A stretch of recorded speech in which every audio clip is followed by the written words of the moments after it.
Let's get started. Number 4, Kim Källström. Does that name ring a bell?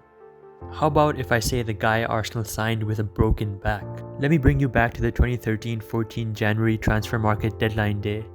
No signings made, and the fans are upset and demanding a signing.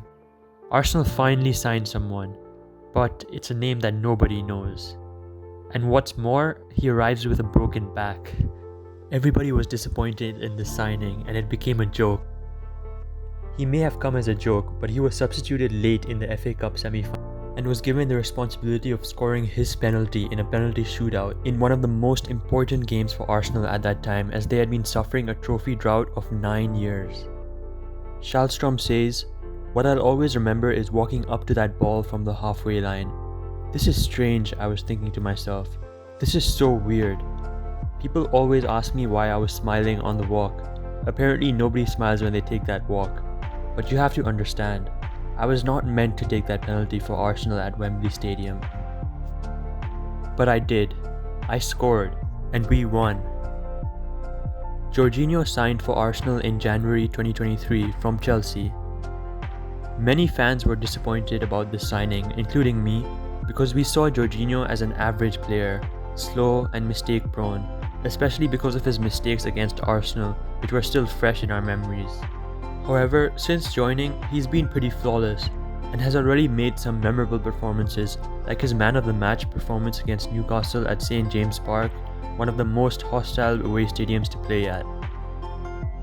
He's also given Arsenal fans one of the best moments of the season, with a late goal against Aston Villa which kept their title hopes alive. Not only that, but he's become one of the leaders in the team. Aaron Ramsdale was signed for £25 million in 2021. This caused a lot of anger in the Arsenal fan base because they had paid so much for a keeper with 3 relegations to his name and barely anyone knew. What made the fans even more angry with the signing was the fact that Arsenal had allowed Emi Martinez to leave, who had been their best keeper in the previous season and led to them winning the FA Cup. So before he even kicked a ball, he was abused by many Arsenal fans, and it's fair to say that most of them had their doubts. The abuse got so bad that Ramsdale had to turn off his comment section on Instagram. But rather than buckling under the pressure, Ramsdale did the opposite. He performed amazingly and showed off his great distribution and shot stopping, making one of the saves of the season against Leicester City. Fast forward to the present day, and Ramsdale is a fan favourite. He recently announced his new contract to the relief of Arsenal fans. The biggest comeback story for Arsenal, and perhaps for any football player, is that of Granit Xhaka. From that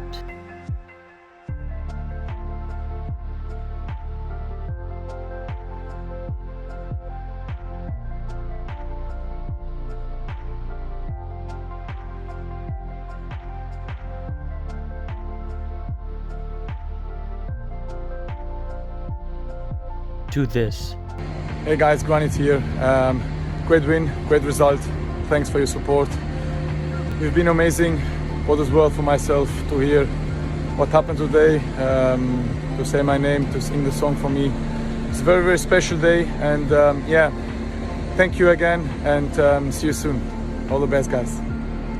To understand, let me take you back to the start of his Arsenal story. He signed in the summer of 2016, bought by Arsene Wenger. He's the only person on this list where fans were not particularly upset with their arrival, but that would change soon. In his first season, his performances were average, but he improved towards the end.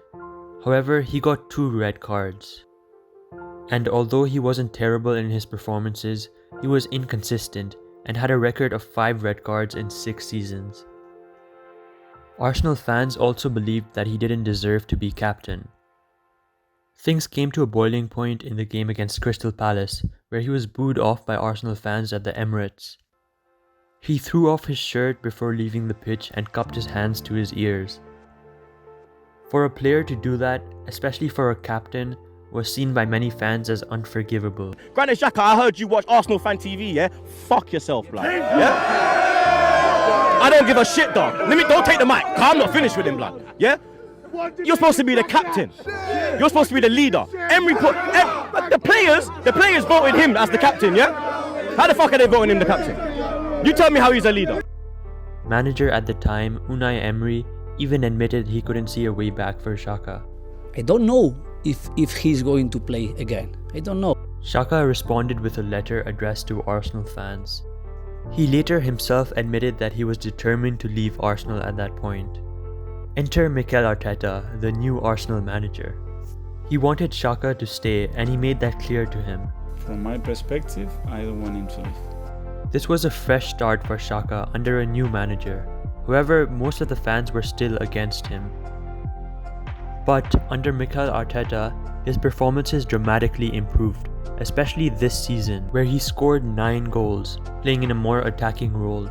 He's also improved his disciplinary record, with 0 red cards this season. Towards the end of this season, it was announced that he would be joining Bayer Leverkusen. In his farewell game, he scored a brace, which is how one of the greatest comeback stories in football comes to an end. It's interesting how football works sometimes, because imagine if Unai Emery was sacked later. Xhaka would have left and be remembered as one of Arsenal's worst players instead of how he will now be remembered, a fan favourite.